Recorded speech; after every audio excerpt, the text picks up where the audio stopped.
Hello guys, welcome to my YouTube channel. Today's we are discuss about kangaroo mother care, जिसको short में अपन क्या बोलेंगे, KMC. ठीक है। अगर आगे इन शॉर्ट में अपन बोले तो केएमसी आएगा। ठीक है।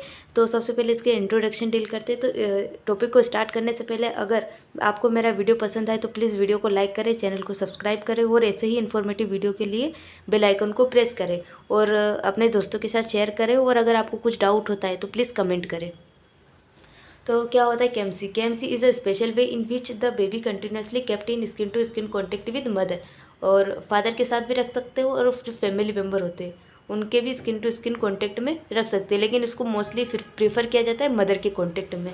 क्यों किया जाता है वो आगे अपन डिस्कस करेंगे। ठीक है। तो क्या होता है कि एक स्पेशल वे होता है, बेबी को केयर प्रोवाइड करने का, जिसके अंदर क्या किया जाता है, बेबी को मदर की स्किन टू स्किन कॉन्टेक्ट में रखा जाता है। इसकी प्रोसीजर क्या होती है वो भी अपन आगे डिस्कस करेंगे। अभी ये क्या करता है, to provide special care to low birth weight baby and preterm. अब ये क्या करता है, स्पेशल केयर प्रोवाइड करता है किसमें, लो बर्थ वेट बेबी में, जिसको अपन इन शॉर्ट LBW भी बोलेंगे, और प्रीटर्म बेबी में। अब लो बर्थ वेट क्या होता है इसको समझते हैं। तो लो बर्थ वेट क्या होता है, लो रिफर्स टू जो लेस देन नॉर्मल बर्थ और वेट। क्या बोला है कि अगर less than normal birth weight रहेगा तो उसे क्या बोलेंगे, LBW। ठीक है। तो नॉर्मल बर्थ वेट क्या होता है, 2.5 टू 3.9 kg होता है। ठीक है। ये जो रहता है ये क्या होता है, नॉर्मल बेबी वेट होता है। ठीक है। अगर इससे कम जाता है तो इसे क्या बोलेंगे, लो बर्थ वेट बेबी। तो इसमें क्या होता है कि जो लो बर्थ वेट बेबी होता है उसमें कितना वेट होता है, 2.5 kg होता है। ठीक है। और प्रीटर्म को समझने से पहले अपन समझते हैं कि नॉर्मल गेस्टेशन एज क्या होती है। तो नॉर्मल जो गेस्टेशन एज होती है वो 37 वीक टू 42 वीक होती है। ठीक है। अगर इससे पहले अगर बेबी का बर्थ हो जाता है तो उसे बोलेंगे प्रीटर्म बेबी। और अगर इससे के बाद होता है, मतलब मोर देन 42 वीक के बाद अगर बेबी बर्थ होता है तो उसे क्या बोलेंगे, पोस्टर्म बेबी। और अगर 37 week between 37 week to 42 week के बीच में अगर बेबी बर्थ होता है तो उसे क्या बोलेंगे, टर्म बेबी बोलेंगे। ठीक है। अब अगर बेबी का अगर नॉर्मल बर्थ वेट नॉर्मल नहीं है, मतलब इसका मतलब क्या है कि कोई कुछ ना कुछ फिजियोलॉजिकल चेंजेस हुए हैं जिसकी वजह से बर्थ वेट जो रहेगा वो नॉर्मल से कम रहेगा। अब लो बर्थ वेट बेबी को भी अपन आगे डिस्कस करेंगे नेक्स्ट टॉपिक में। ठीक है। और प्रीटर्म, इसमें क्या होता है कि जो LBW बेबीज़ होते हैं, मतलब लो बर्थ वेट बेबीज़ और प्रीटर्म होते हैं, उसमें क्या होता है कि सबक्यूटेनियस टिश्यूज जो रहते हैं वो सही से डेवलप नहीं होते। अब अगर ये डेवलप नहीं होंगे तो इसमें क्या होता है कि जो सबक्यूटेनियस टिश्यूज होते हैं वो क्या करते हैं, इंसुलेशन में हेल्प करवाते हैं। लेकिन अब क्या होता है कि सबक्यूटेनियस टिश्यू इनमें डेवलप ही नहीं होंगे तो उस कंडीशन में क्या होगा कि इंसुलेशन नहीं होगा। इंसुलेशन का मतलब होता है कि बॉडी का जो टेम्परेचर होता है उसको क्या करना, मेंटेन करना। लेकिन अगर इंसुलेशन नहीं प्रोवाइड कर गया तो इस कंडीशन में क्या होगा कि जो बॉडी टेम्परेचर जो रहता है वो क्या हो जाता है, एब नॉर्मल हो जाता है, या फिर जो नॉर्मल बॉडी टेम्परेचर से लो बॉडी टेम्परेचर हो जाएगा। तो इससे क्या होगा, बेबी में हाइपोथर्मिया की कंडीशन डेवलप हो जाएगी। अब हाइपोथर्मिया जो होता है वो क्या करता है, मतलब हाइपोथर्मिया अगर बेबी को रहेगा तो क्या करता है, वेरियस फिजियोलॉजिकल कंडीशंस डेवलप करेगा। ठीक है। तो जो कि आगे जो फिजियोलॉजिकल चेंजेस होते हैं या डेवलपमेंट होता है उसको अफेक्ट करेगा। तो इसलिए बॉडी का टेम्परेचर नॉर्मल होना जरूरी है। लेकिन इन प्रीटर्म बेबी और जो लो बर्थ वेट बेबी होते हैं उनमें बॉडी टेम्परेचर मेंटेन नहीं हो पाता है। तो उस कंडीशन में क्या करते हैं कि बेबी जो रहता है वो मदर के कॉन्टैक्ट में, स्किन टू स्किन कॉन्टैक्ट में रखा जाता है ताकि नॉर्मल बॉडी टेम्परेचर मेंटेन हो। अब देखते हैं कि क्यों रखा जाता है। ठीक है। एक तो अपन ने देख लिया कि हाइपोथर्मिया को प्रिवेंट करने के लिए। सेकंड देखते हैं improve health and wellbeing bye promoting. अब इसमें क्या होगा कि जो बेबी रहेगा वो मदर के डायरेक्ट कांटेक्ट में रहेगा तो उस कंडीशन में क्या रहेगा, बेबी की जो मदर की जो हेल्थ रहेगी वो भी मेंटेन रहेगी। और साथ में अब थर्मो रेगुलेशन को अपन ने मेंटेन किया, हाइपोथर्मिया से प्रिवेंट किया, जिससे बेबी की हेल्थ क्या रहेगी, नॉर्मल रहेगी और आगे वो क्या करेगा, अच्छे से ग्रो करेगा। साथ में breast feeding, effective thermal protection, जो कि अपन ने देख लिया कि हाइपोथर्मिया से प्रिवेंट करेगा, जिसकी वजह से क्या होगा, थर्मल प्रोटेक्शन नॉर्मल हो जाएगा, इफेक्टिव हो जाएगा। थर्ड देखते हैं ब्रेस्ट फीडिंग। अब इसमें क्या होता है, ब्रेस्ट फीडिंग जो रहेगा वो क्या होगा कि जैसे मदर और बेबी एक दूसरे के कांटेक्ट में रहेंगे। ठीक है। तो अगर मदर बेबी के कांटेक्ट में रही तो उसमें क्या होगा, लैक्टोजेनेसिस की प्रोसेस स्टार्ट हो जाएगी और गैलेक्टोकाइनेसिस स्टार्ट हो जाएगा। ये हमने टॉपिक पहले वीडियो में डिस्कस कर लिया है, जो कि लैक्टेशन के अंदर डिस्कस किया था। अगर आपने मेरा वो वाला वीडियो नहीं देखा तो प्लीज़ आप जाके देख लीजिए, तो आपको अच्छे से ये चीज़ क्लियर हो जाएगी। ठीक है, तो ब्रेस्ट फीडिंग को ये प्रमोट करता है, साथ में इन्फेक्शन कंट्रोल एंड प्रिवेंशन। अब अगर ब्रेस्ट फीडिंग नॉर्मल रहेगी, अगर ब्रेस्ट फीडिंग नॉर्मल रहेगी तो इसमें क्या होता है कि जो मिल्क होता है, मिल्क के अंदर इफेक्टिव अमाउंट में एंटीबॉडीज होती है। ठीक है, जो कि क्या करती है, बेबी को इन्फेक्शन से फाइट करने के लिए इम्यूनिटी प्रोवाइड करती है। ठीक है, तो अगर ब्रेस्ट फीडिंग नॉर्मल रहेगी तो इसकी वजह से क्या होगा, इन्फेक्शन कंट्रोल रहेगा, और साथ में थर्मो रेगुलेशन अगर नॉर्मल रहेगा तो इन्फेक्शन से फाइट करेगा, और कोई भी इन्फेक्शियस डिसीज होने के चांसेस कम हो जाएंगे। ठीक है, also enhance mother baby bonding, जो कि अपन ने डिस्कस कर लिया कि क्या करेगा, अगर बेबी और मदर को एक दूसरे के कॉन्टेक्ट में रहेंगे तो उससे मदर और बेबी की बॉन्डिंग जो रहेगी वो इनहेंस होगी। Baby should be placed in upright position and bare on the chest of parent. अब क्या करना है कि जब बेबी को रखा जाता है, ठीक है, केएमसी पर रखा जाता है, अपन आगे डिस्कस करेंगे इसको कैसे रखा जाता है, इसकी प्रोसीजर क्या होती है। पर अगर नॉर्मली अपन देखें तो इसमें क्या करना है, बेबी को अपराइट पोजीशन में रखना है। अपराइट पोजीशन का मतलब क्या होता है कि हेड को एलिवेट रखना है, और जो लेग्स रहेंगे वो क्या रखना है, नीचे की साइड रखना है। ठीक है, जिससे कि साथ में और क्या करना है कि अपन को बॉडी का जो बेबी की बॉडी रहेगी, ठीक है, उसको क्या करना है, बेयर बॉडी रखना है। ठीक है, बेयर बॉडी में जिससे कि स्किन टू स्किन कॉन्टेक्ट ज़्यादा रहेगा, और जो सरफेस एरिया होगा वो ज़्यादा कवर होगा, जिसकी वजह से क्या होगा, ज़्यादा से ज़्यादा थर्मो रेगुलेशन, मतलब स्किन टू स्किन कॉन्टेक्ट होने की वजह से थर्मो रेगुलेशन उतना ही मेंटेन रहेगा। और साथ में अपन को क्या करना है कि बेबी को जितना कम हो सके, ठीक है, जितना कम हो सके उसको मतलब क्लॉथ वियर करवाना है। मतलब क्लॉथ वियर में जैसे कि बेबी को क्या पहनाते हैं, डायपर पहनाते हैं, तो डायपर जो रहेगा वो स्मॉल हेड का होना चाहिए, जिससे कि ज़्यादा से ज़्यादा बॉडी कांटेक्ट रहे। और बेबी को जो बैक साइड होता है, ठीक है, बैक साइड से किससे कवर करके रखना है, ब्लैंकेट से कवर करके रखना है, बिकॉज उसमें क्या होता है कि हाइपोथर्मी होने के चांसेस होते हैं। तो अपन ब्लैंकेट से अगर कवर करेंगे तो उससे क्या होगा, वार्म टेम्परेचर मेंटेन रहेगा। ये हम अपन ने देख लिया इंट्रोडक्शन, एंड देन देखते हैं अपन इसकी डेफिनेशन क्या होती है। तो KMC refers to practices of providing continuous skin to skin contact between mother and baby for exclusive breast feeding and early discharge from the hospital. क्या बोला है कि केएमसी एक ऐसी प्रैक्टिस है जो कि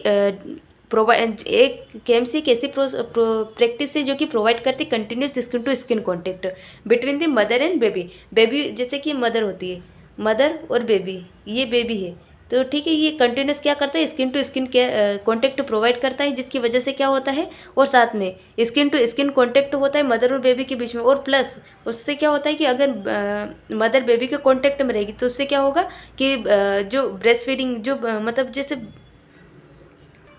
जैसे बेबी मदर के कांटेक्ट में रहता है तो उसकी वजह से मदर के अंदर लैक्टोजेनेसिस की प्रोसेस स्टार्ट होती है, जिसकी वजह से क्या होता है, एक्सक्लूसिव ब्रेस्ट फीडिंग करवाएगी। ठीक है, और साथ में अगर एक्सक्लूसिव ब्रेस्ट फीडिंग और टेम्परेचर को मेंटेन किया गया तो इस वजह से क्या होगा, बेबी जल्दी रिकवर करेगा, जिसकी वजह से early discharge from the hospital हो जाएगा। ठीक है, तो ये क्या देखिए अपन ने डेफिनेशन। तो केएमसी एक ऐसी प्रैक्टिसेस होती है जो कि continuous skin to skin contact रखती है बेबी के साथ में, और साथ में एक्सक्लूसिव ब्रेस्ट फीडिंग भी प्रोवाइड करती है, जिसकी वजह से क्या होगा, early discharge from the hospital. तो ये अपने डेफिनेशन देखी, एंड देन कंपोनेंट को डिस्कस करते हैं। अब कंपोनेंट क्या होते हैं, तो स्किन टू सबसे पहला component skin to skin contact होना, सेकेंड है एक्सक्लूसिव ब्रेस्ट फीडिंग, थर्ड है कंगारू अर्ली डिस्चार्ज। जैसा कि अपन ने क्या देखा डेफिनेशन के अंदर, स्किन टू स्किन कॉन्टेक्ट होना चाहिए, प्लस साथ में एक्सक्लूसिव ब्रेस्ट फीडिंग होना चाहिए, जो कि क्या करती है, अर्ली डिस्चार्ज में हेल्प कराती है, जो कि अपन ने डेफिनेशन के अंदर देखा है। तो अब क्या होगा, स्किन टू स्किन कॉन्टेक्ट ये क्या इस्टेब्लिश करता है, established by placing baby on her mother's chest and between the breast के बीच में क्या करेंगे, मदर की चेस्ट पे और ब्रेस्ट के बिटवीन क्या करेंगे, बेबी को प्लेस करेंगे, जिसकी वजह से क्या होगा, skin to skin contact normal रहेगा, जिसकी वजह से किससे प्रिवेंशन होगा, प्रिवेंशन फ्रॉम हाइपोथर्मिया। ठीक है, एंड देन सेकेंड अपन डिस्कस करते हैं एक्सक्लूसिव ब्रेस्ट फीडिंग। तो for maintaining adequate nutrition support, ये क्या करता है, अगर ब्रेस्ट फीडिंग अगर नॉर्मल रहेगी, ठीक है, एक्सक्लूसिव ब्रेस्ट फीडिंग रहेगी, तो उससे क्या होगा, बेबी को जो भी जितने भी रिक्वायरेबल अमाउंट होता है, ठीक है, जितना बेबी को चाहिए होता है, रिक्वायरेबल अमाउंट में न्यूट्रिशन जो रहेंगे वो क्या होंगे, बेबी को न्यूट्रिएंट बेबी को सप्लाई होंगे, जिसकी वजह से बेबी की जो ग्रोथ रहेगी, ठीक है, ग्रोथ एंड डेवलपमेंट रहेगा, वो क्या रहेगा, मैक्सिमम रहेगा, जिससे कि रिकवरी जल्दी हो सके। अब कंगारू अर्ली डिस्चार्ज। अब कंगारू मदर केयर अगर मदर प्रोवाइड करेगी, इसमें क्या होगा, स्किन टू स्किन कॉन्टेक्ट रहेगा, जिसकी वजह से थर्मो रेगुलेशन रहेगा। सेकंड एक्सक्लूसिव अगर ब्रेस्ट फीडिंग रहेगी, जिसकी वजह से बेबी को न्यूट्रिएंट मिल जाएंगे, जिसकी वजह से क्या होगा, बेबी क्या करेगा, जल्दी रिकवर करेगा, जिसकी वजह से अर्ली डिस्चार्ज हो जाएगा, ठीक है। अब इसके अलावा रेगुलर जो अर्ली डिस्चार्ज करवाना है, जिससे अर्ली डिस्चार्ज हो जाएगा, जिससे कि क्या होगा बाद में अगर कोई प्रॉब्लम होती है बेबी को तो रेगुलर फॉलोअप के लिए भी मदर को विजिट के लिए बुलाना है, ठीक है। इसमें क्या होता है कि कंगारू अर्ली डिस्चार्ज करेंगे तो इसमें क्या होता है कि skin to skin contact with, ये जो कि अपन ने ऊपर डिस्कस किया था कि स्किन टू स्किन कॉन्टैक्ट में होना चाहिए और साथ में वो स्ट्रिक्ट वर्टिकल पोजीशन होना चाहिए, ठीक है। वर्टिकल पोजीशन क्यों बताया गया है, क्योंकि इसमें क्या रहेगा, बेबी का हेड अगर एलिवेट रहेगा, ठीक है, तो जो अगर बेबी ब्रेस्ट मिल्क भी लेगा तो उस कंडीशन में क्या होगा कि एस्पिरेशन के चांसेस कम होंगे, क्योंकि जो प्रीटर्म बेबी जो होता है उसमें क्या होता है मसल डेवलपमेंट से प्रॉपर नहीं हो पाते, तो उसमें गैग रिफ्लेक्स भी क्या होता है प्रॉपरली डेवलप नहीं हो पाता है, तो जिसकी वजह से क्या होगा अगर उसको अपन सुपाइन पोजीशन या प्रोन पोजीशन में रखें तो उस कंडीशन में क्या होगा कि जो मिल्क जो रहता है वो क्या करता है एस्पायरेट कर सकता है, तो उस कंडीशन में क्या होगा ये इस वजह से अपन को स्ट्रिक्ट वर्टिकल पोजीशन में प्रोवाइड करवाना है, ठीक है। Then now discuss about benefits of KMC. तो क्या क्या होगा, फर्स्ट है थर्मल कंट्रोल, सेकंड है ब्रेस्ट फीडिंग और नेक्स्ट अपन डिस्कस करेंगे। तो फर्स्ट डिस्कस करते हैं थर्मल कंट्रोल। जैसा कि अपन ने प्रीवियसली डिस्कस किया है कि प्रीटर्म बेबीज जो रहते हैं वो क्या करते हैं, वो अपने टेम्परेचर को मेंटेन नहीं कर पाते, तो उस कंडीशन में क्या टेम्परेचर को मेंटेन नहीं कर पाते तो उस कंडीशन में क्या किया जाता है, स्किन टू स्किन कॉन्टैक्ट में रखा जाता है, जिसकी वजह से क्या होता है बेबी के अंदर नॉर्मल थर्मल कंट्रोल हो जाता है। तो ठीक है, prolonged skin to skin contact provide effective thermal control that reduces risk of hypothermia, जो कि अपन ने प्रीवियसली डिस्कस कर लिया है। सेकेंड है breast feeding to facilitate nutritional and physiological stability, KMC is increases duration and frequency of breast feeding.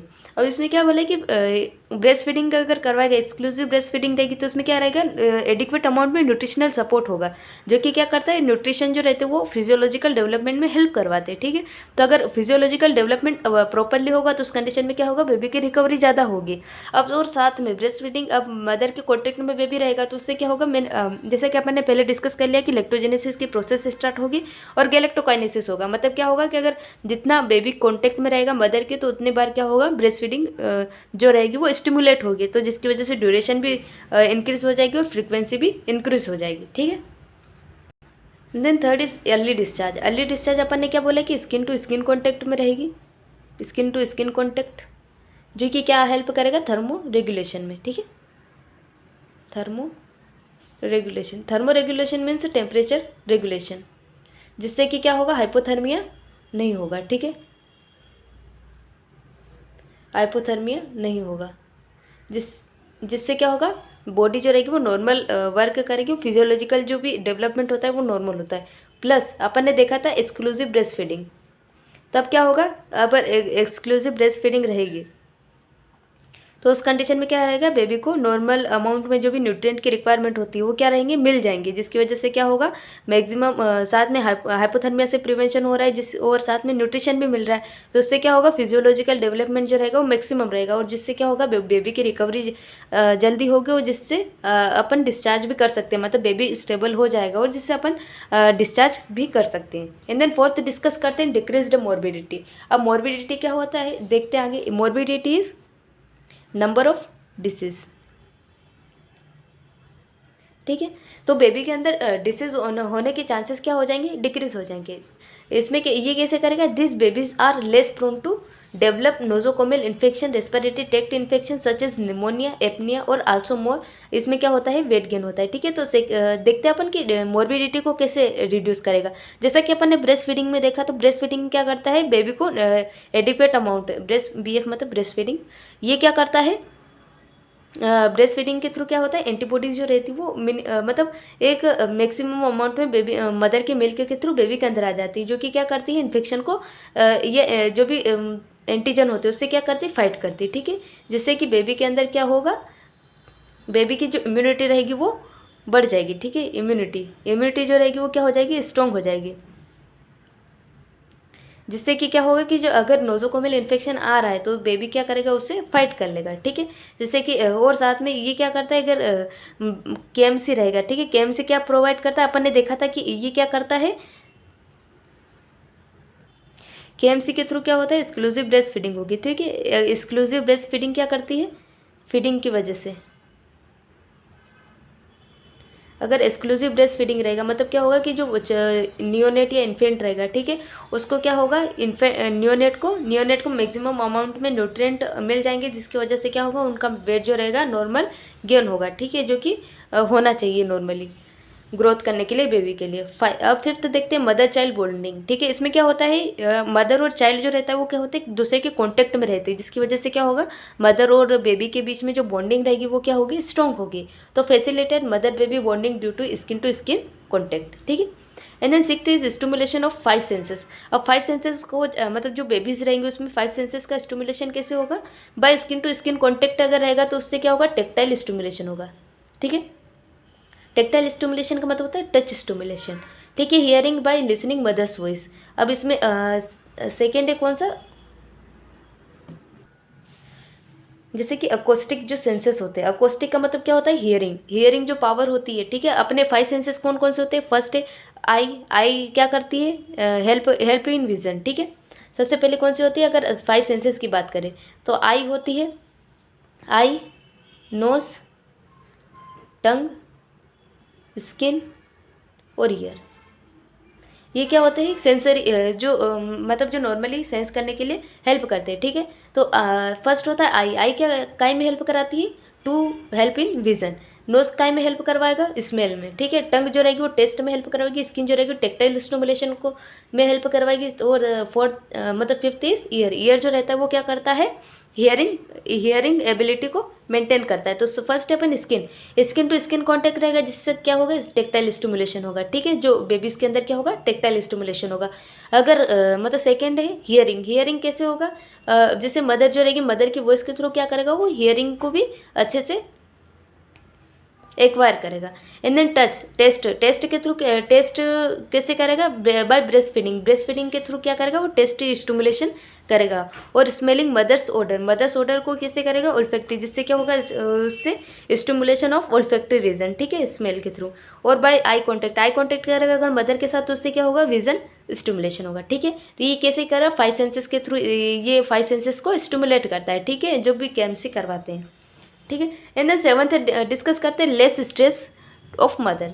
तो family and mother remain less stressful about other heating devices. जैसे कि अलग अलग हीटिंग डिवाइसेस होते हैं, जैसे कि अपन क्या करेंगे कि मदर और फैमिली को अपन क्या करेंगे, एजुकेट प्रोवाइड करेंगे, ठीक है, एजुकेशन प्रोवाइड करेंगे कि केएमसी कैसे वर्क करता है, ठीक है, हाइपोथर्मिया को मेंटेन कैसे किया जाता है, जो नॉर्मल बॉडी टेम्परेचर होता है या थर्मो रेगुलेशन को कैसे मेंटेन किया जाता है, ठीक है। उसके बाद उनको क्या बताएंगे, अपन डिवाइसेस बताएंगे, ठीक है, जैसे कि इंक्यूबेटर होता है, इसके अलावा अदर डिवाइसेस होते हैं, जैसे कि रेडिएंट वार्मर होता है, डिफरेंट टाइप ऑफ डिवाइसेस होते हैं, ठीक है। तो अपन उनको बताएंगे। एंड देन केएमसी के भी फायदे बताएंगे, केएमसी के थ्रू बताएंगे कि आपकी बॉडी आपको मतलब आपके बच्चे का बॉडी टेम्परेचर केएमसी के थ्रू भी किया जा सकता है। और अलग अलग डिवाइसेस होती हैं उनके थ्रू भी किया जा सकता है, लेकिन उनमें क्या होते हैं, रिस्क होते हैं, ठीक है। जैसे कि इंक्यूबेटर और रेडिएंट वार्मर जो होते हैं वो क्या करते हैं, loss of water by the evaporation के थ्रू क्या करते हैं, लॉस ऑफ वाटर करते हैं, ठीक है। पर केएमसी में ये वाली रिस्क नहीं होती कि इसमें क्या होगा, बेबी का वाटर जो रहेगा, ठीक है, वो लॉस होगा, ठीक है। तो ये चीज़ बताएंगे अपन। तो क्या रहेगा, फैमिली और मदर को इस चीज़ से डर नहीं लगेगा और अदर हीटिंग डिवाइसेस से वो भी बच जाएंगे, ठीक है। अब वो जो प्रीवियसली अपन ने बेनिफिट्स पढ़े थे, ठीक है, वो किस में, मदर और बेबी के लिए, ठीक है। अब बेनिफिट टू फैमिली के लिए क्या क्या बेनिफिट्स हो सकते हैं, तो ये क्या होता है, लेस इकोनॉमिकल टू फैमिली, ठीक है। इसमें मतलब लेस इकोनॉमिकल का मतलब क्या होता है कि एक्सपेंसिव नहीं होता है, ठीक है, ये चीप होता है, जो कि मदर और बेबी मदर जो रहती है वो बेबी को प्रोवाइड कर सकती है, ठीक है। प्रमोट अर्ली डिस्चार्ज बेबी, ठीक है। अपन ने देखा था कि क्या करती है कि अगर मदर बेबी के कॉन्टैक्ट में रहता है, ठीक है, स्किन टू स्किन कॉन्टैक्ट रहेगा, जिससे क्या होगा, स्टिमुलेशन ऑफ ब्रेस्ट फीडिंग। अगर ब्रेस्ट फीडिंग रहेगी और साथ में बॉडी टेम्परेचर भी नॉर्मल रहेगा या फिर मेंटेन रहेगा, तो उस कंडीशन में क्या होगा, फिजियोलॉजिकल जो डेवलपमेंट होता है वो ज़्यादा होता है, जिसकी वजह से रिकवरी ज़्यादा होगी, जिससे अर्ली डिस्चार्ज भी किया जा सकता है, ठीक है। Facilitate bonding between the baby and mother in family. अब ये जो मदर और बेबी और फैमिली जो होता है, ठीक है, बेबी मदर एंड फैमिली, इनके बीच में बॉन्डिंग को भी स्टिमुलेट किया जाता है। कैसे किया जाएगा, क्योंकि क्या होगा, बेबी और मदर एक दूसरे के कॉन्टेक्ट में रहेंगे, ठीक है, जिसकी वजह से क्या होगा, उन दोनों के बीच की बॉन्डिंग भी अच्छी रहेगी, ठीक है। और साथ में अगर बेबी और मदर के बीच में अगर मदर टायर्ड है या फिर किसी सीवियर इलनेसेस की वजह से क्या होता है कि बेबी जो रहेगा वो अदर फैमिली मेम्बर को भी दे सकते हैं, जिससे क्या होगा, उनका भी बॉन्डिंग स्टिमुलेट होगा। It help to decreases the abnormality and child abuse. अभी क्या करता है, एबनॉर्मलिटीज़ जो चाइल्ड के अंदर अदर एबनॉर्मलिटीज जैसे कि हाइपोथर्मिया अपन ने डिस्कस किया था, उसको ये क्या करेगा, डिक्रीज करेगा, और चाइल्ड अब्यूज़ को भी डिक्रीज करेगा। अब थर्ड देखते हैं अपन, बेनिफिट टू नेशन। इससे देश को क्या बेनिफिट होता है, ठीक है, बेनिफिट टू नेशन। अब जैसा कि अपन ने देखा था कि जैसे कि एक चीज़ डिस्कस करते हैं अपन, LBW जो हर एक साल मतलब, ठीक है, एवरी ईयर 15 मिलियन जो चाइल्ड होते, ठीक है, जिसमें से अप्रोक्स 10% चाइल्ड जो रहते क्या करते हैं, LBW होते हैं और प्रीमेच्योर होते हैं। उसमें से 1 मिलियन जो रहते हैं वो क्या हो जाते हैं, एक्सपायर हो जाते हैं या फिर डाई हो जाते हैं, ठीक है। तो इसको देखते हैं कि 15 मिलियन बच्चे जो रहते हैं वो LBW या फिर प्रीमेच्योर होते हैं, जिससे उसकी जो मोटिलिटी रेट होती है, ठीक है, मोटिलिटी रेट जो रहती है उसमें 1 मिलियन होती है, ठीक है। तो इन चीज़ों को भी अपन डिक्रीज कर सकते हैं। तो decreases neonatal and infant mortality to decrease burden on health resources.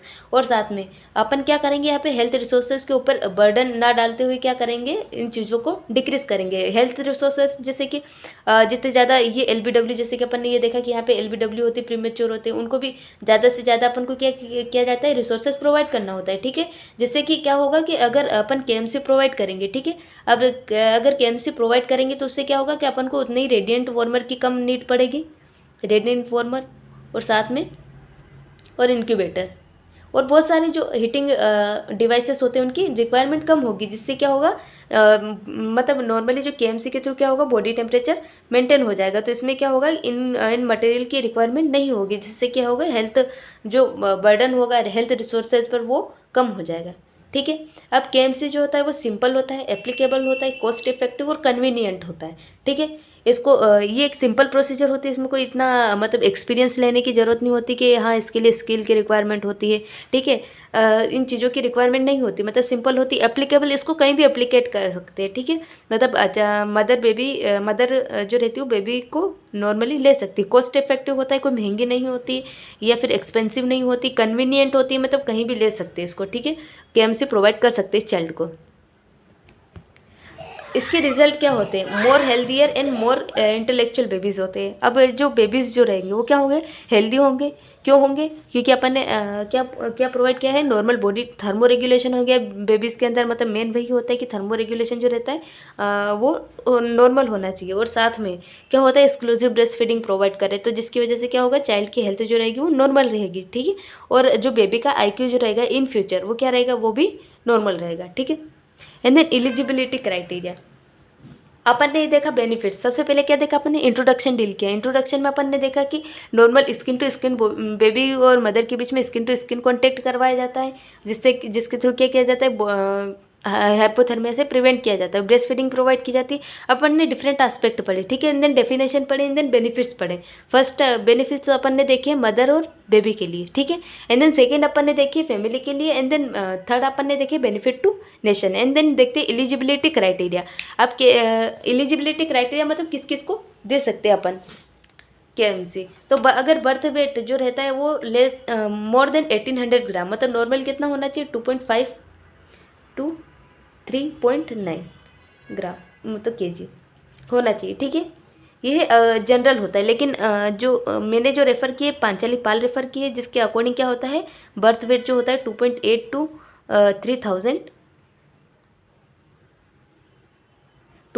To 3 kg होना चाहिए, ठीक है। तो इसमें क्या बोला है कि अगर बर्थ वेट मोर देन 18 ग्राम हो, ठीक है, प्लस मोस्टली स्टेबल। अगर बर्थ वेट कम हो, मतलब LBW तो रहेगा इसे, मतलब लो बर्थ वेट बेबी रहेगा इसे, पर वो बेबी जो है वो स्टेबल है, तो उस कंडीशन में अपन KMC प्रोवाइड करवा सकते हैं। अगर बर्थ वेट जो रहता है 1200 ग्राम टू 799 ग्राम हो, plus problem with neonatal period, तो उस कंडीशन में क्या करेंगे अपन, मदर को NICU में प्लेस करेंगे, ठीक है। एंड देन मतलब जो अकॉर्डिंग टू टाइम क्या करेंगे, उनको थोड़ा थोड़ा KMC प्रोवाइड करेंगे, टू ट्रांसपोर्ट KMC, ठीक है, फॉर जो कि अपन ने पिछले बार में डिस्कस कर लिया। अगर बर्थ वेट लेस देन 1200 ग्राम है, ठीक है, तो डेवलप सीरियस और साथ में सीरियस कॉम्प्लिकेशन है, तो must care under radiant warmer, ठीक है। उस कंडीशन में अपन KMC प्रोवाइड नहीं करेंगे, ठीक है, उस कंडीशन में अपन रेडिएंट वार्मर यूज़ करेंगे, ठीक है। केएमसी तब इनिशिएट की जाती है जब बेबी क्या होता है, स्टेबल होता है, ठीक है। KMC initiated after few week when the baby is stable. तो क्या होता है कि अपन ने बर्थ वेट देखा कि अगर नॉर्मल बर्थ वेट जो रहता है वो लेस देन 1200 ग्राम, प्लस साथ में चाइल्ड को क्या है, सीवियर कॉम्प्लिकेशन है, ठीक है। तो उसमें क्या करेंगे, बेबी को पहले तो रेडिएंट फॉर्मर में रखेंगे, देन क्या करेंगे, कुछ वीक्स के बाद अपन क्या करेंगे, केएमसी स्टार्ट करेंगे जब बेबी स्टेबल हो जाएगा।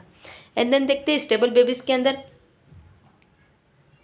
आईवी फ्लूइड्स को मेंटेन करेंगे, ठीक है। आईवी फ्लूइड्स पर अगर बेबी है, साथ में ट्यूब फीडिंग पर है। ट्यूब फीडिंग क्या होता है, जैसे कि बेबी को इसमें क्या होता है, प्रीमेच्योर बेबीज जो होते हैं वो क्या करते हैं, सकिंग प्रॉपर नहीं हो पाता, तो उस कंडीशन में क्या करते हैं, ट्यूब फीडिंग करवाते हैं। तो ठीक है, अगर बेबी ट्यूब फीडिंग पर हो या फिर ऑक्सीजन ट्यूबिंग पर हो तो उस कंडीशन में क्या करना है, अपन को केएमसी प्रोवाइड करवा सकते हैं। And then preparation for KMC, preparation of KMC. तो कैसे इसको प्रिपरेशन करेंगे, तो सबसे पहले क्या करेंगे, काउंसलिंग प्रोवाइड करेंगे, ठीक है। काउंसलिंग सेशन प्रोवाइड करेंगे, तो session for interaction with mother and husband और any other family member should be arranged. इसमें क्या बोला है कि इंटरेक्शन करेंगे किसके बीच में, मदर, हस्बैंड और एनी अदर जो फैमिली मेम्बर होंगे उनको क्या करेंगे, इन चीज़ों जो केएमसी होता है उसके बारे में समझाएंगे, ठीक है।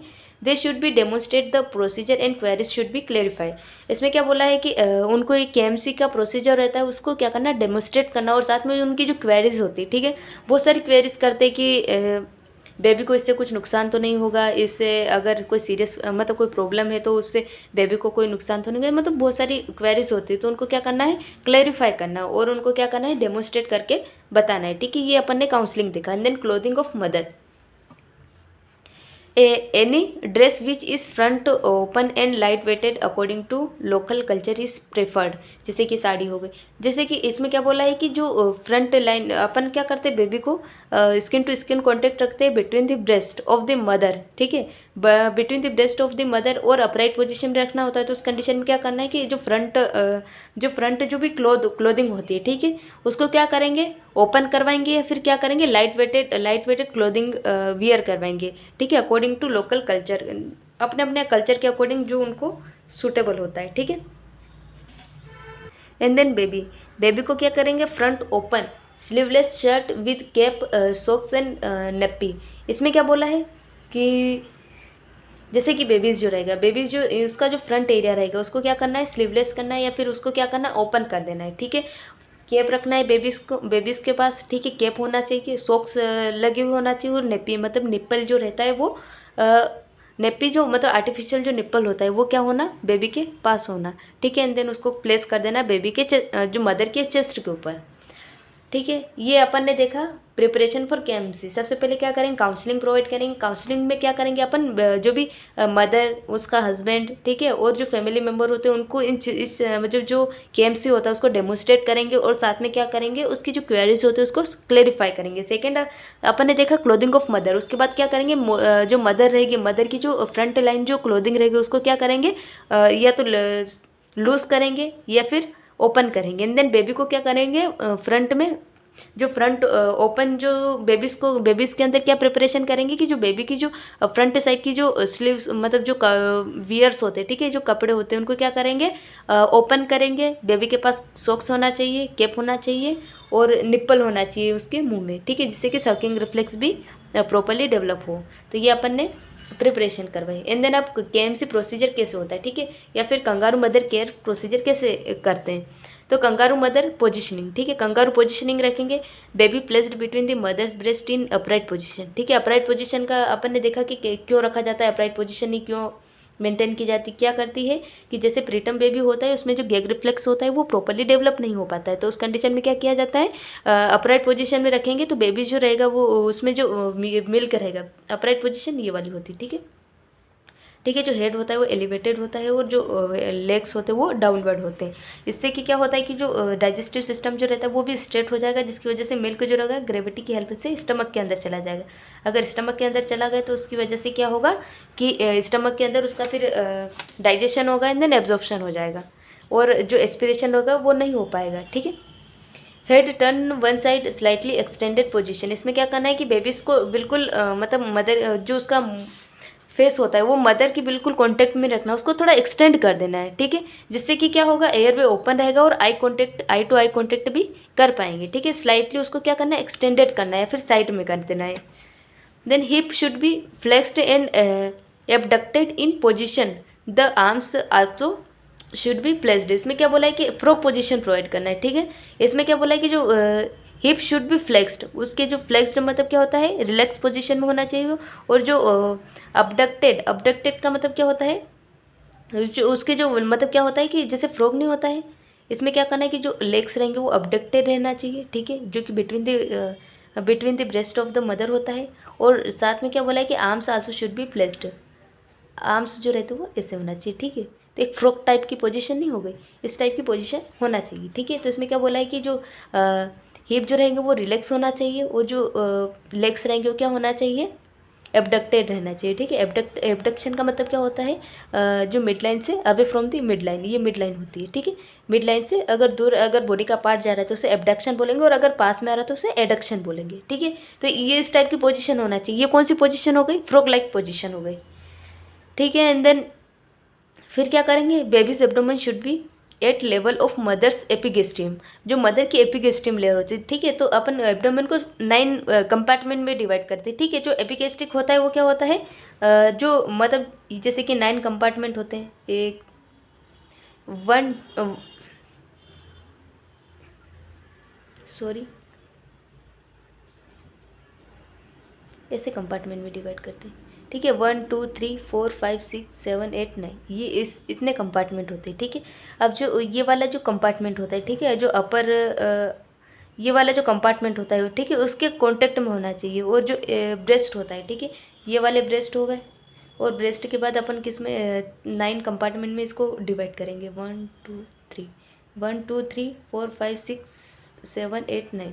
इसमें क्या होगा, ये वाला जो एरिया रहेगा उसमें क्या होना चाहिए, बेबी प्लेस होना चाहिए, ताकि क्या होगा, मदर्स की जो ब्रीदिंग रहेगी वो स्टिमुलेट करेगी baby and minimize occurrence of apnoea.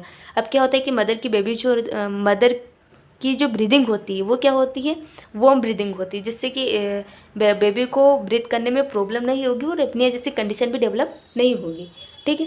And then baby's bottom should be supported with slings. इसमें क्या किया जाता है कि मदर को क्या किया जाता है, एक पोजीशन प्रोवाइड की जाती है, ठीक है। अब इसमें जो बेबी का जो हिप रहता है, ठीक है, उसको क्या करना है, सपोर्ट प्रोवाइड करना है पीछे से, ठीक है, ताकि नॉर्मल पोजीशन को मेंटेन कर सके, ठीक है। तो सबसे पहले अपन ने क्या देखा, ये इसकी प्रोसीजर होती है। देन आगे अपन और डिस्कस करेंगे। तो सबसे पहले ये नॉर्मल इतना अपन पोजीशन के अंदर देखेंगे।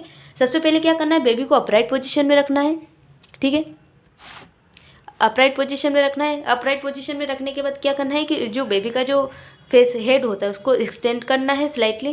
थर्ड अपन ने देखा कि फ्रॉग पोजीशन होना चाहिए। फ्रॉग पोजीशन अपन ने देखा कि क्या होना चाहिए, जो हिप रहे वो रिलैक्स होना चाहिए, और जो लेग्स रहते हैं वो क्या होना चाहिए, एबडक्टेड होना चाहिए। अगर एबडक्टेड का मतलब क्या होता है, मिड लाइन से away from the mid line से दूर जाने की प्रक्रिया को क्या बोलेंगे, एबडक्शन बोलेंगे, ठीक है। तो एबडक्टेड होना चाहिए। और जो हैंड्स रहते हैं, ठीक है, हैंड्स भी मदर के कॉन्टेक्ट में होना चाहिए। एंड देन अपन को बेबी को कहाँ प्लेस करना है, जो एपिगेस्ट्रियम जो रीजन होता है वहाँ पर प्लेस करना है, ठीक है, मेनली, और दोनों ब्रेस्ट के बीच में करना है। और साथ में क्या बोलना है, एपिगेस्ट्रियम में रखने का रीज़न क्या होता है कि मदर की जो ब्रीदिंग होती है वो क्या करती है, बेबीज़ के अंदर बेबी की जो ब्रीदिंग होती है उसको स्टिमुलेट करती है। बिकॉज क्या होती है, मदर ब्रीदिंग जो होती है वो क्या होती है, वार्म होती है, जो कि क्या करती है, बेबी के अंदर जो एपनिया के एपिसोड होते हैं, ठीक है, apnoea means absence of breathing, मतलब एपनिया के जो एपिसोड होते हैं उसको क्या करती है, डिक्रीज करती है। और बेबी बॉटम जो होता है वो सपोर्टेड होना चाहिए विद सिलिंज या ब्लेंडर के थ्रू।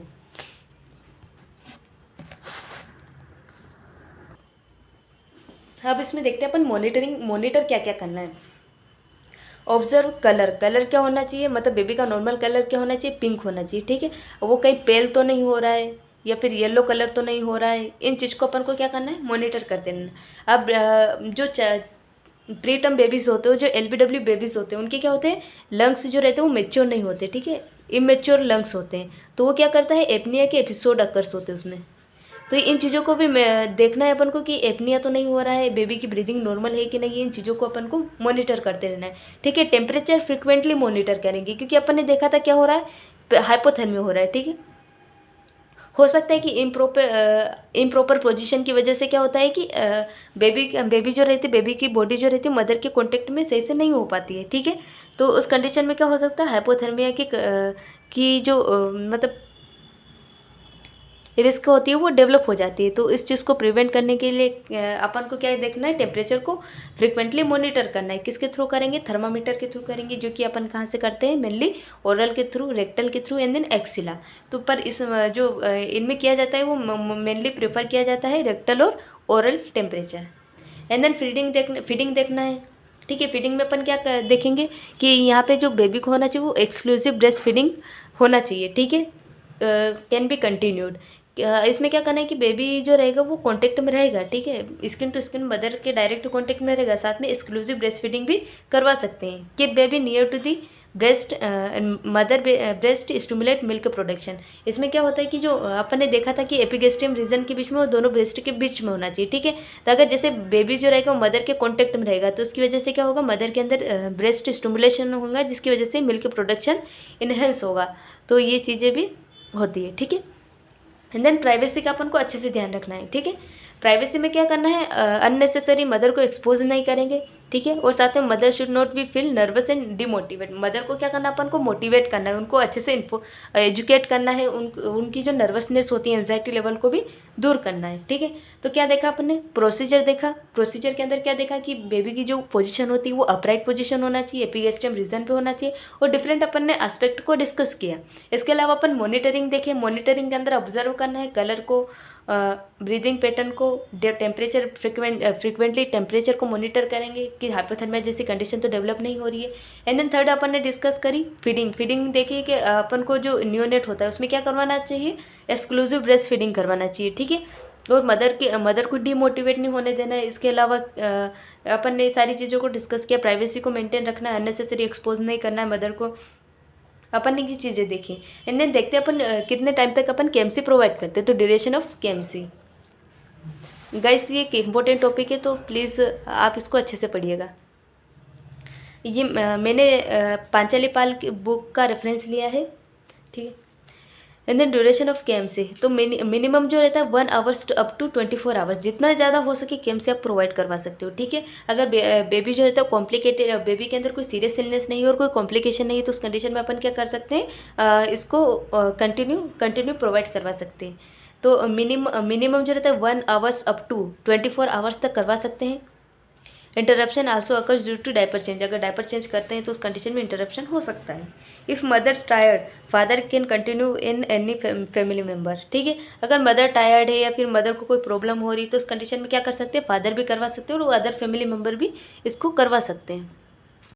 इसके अलावा जो मदर जो रहती है वो क्या कर सकती है, स्लीपिंग और रेस्टिंग कंडीशन में भी अगर है तो उस कंडीशन में भी मदर इस जो केएमसी को प्रोवाइड करवा सकती है। डिस्चार्ज क्राइटेरिया का रहेगा, फर्स्ट है कि baby transfer from ICU to postnatal ward. क्या होगा, पहले आईसीयू से वार्ड के अंदर जाएगा, वार्ड टू होम, ठीक है। ये डिस्चार्ज क्राइटेरिया रहेगा। अगर आईसीयू से वार्ड के अंदर जाएगा मतलब क्या है, बेबी अब स्टेबल है, ठीक है, और वेट को गेन कर रहा है नॉर्मली। लेकिन अगर वार्ड से होम तक जाना है तो इसके लिए क्या क्या क्राइटेरिया होगा वो अपन आगे डिस्कस करते हैं। तो फर्स्ट है कि baby transfer from ICU to postnatal ward, जिसमें अपन ने क्या देखा कि आईसीयू से वार्ड के अंदर जाएगा, जिसके अंदर क्या क्या क्राइटेरिया होना चाहिए, बेबी जो होता है स्टेबल होना चाहिए, उसके वाइटल साइन जो रहते हैं वो स्टेबल होना चाहिए, ऑक्सीजन सेचुरेशन नॉर्मल होना चाहिए, बेबी जो रहेगा वो वेट गेन करता हुआ होना चाहिए, ठीक है। मदर जो रहती है वो कॉन्फिडेंट होती है कि हाँ मैं मेरे बेबी की अब प्रोटेक्शन कर सकती हूँ, ठीक है। And then discharge from hospital to home. Hospital मतलब वार्ड से होम तक की डिस्चार्ज प्रोसेस क्या होती है। Good general health of baby, baby की हेल्थ क्या है, नॉर्मल है, गुड है, मतलब बेबी जो रहता है वो रिकवर कर रहा है इस कंडीशन में। No sign of infection, baby को कोई नोसोकोमियल इन्फेक्शन नहीं है, ठीक है। और फीडिंग वेल, अगर वो प्रॉपरली फीडिंग कर रहा है, कोई सकलिंग रिफ्लेक्सेस में एबनॉर्मेलिटीज़ नहीं है तो भी जा सकता है। और गेनिंग वेट गेन कितना होना चाहिए, 15 टू 20 ग्राम पर डे, ठीक है। इतना वेट गेन होना चाहिए तो उसको क्या कर सकते हैं, डिस्चार्ज कर सकते हैं। तो हमने ये डिस्चार्ज क्राइटेरिया पढ़ा। तो गाइस आज हमने डिस्कस किया केएमसी। केएमसी एक इम्पोर्टेंट क्वेश्चन है जो कि एग्जाम पॉइंट ऑफ व्यू से बहुत बार पूछा गया है। सो थैंक यू दोस्तों, please like share and subscribe.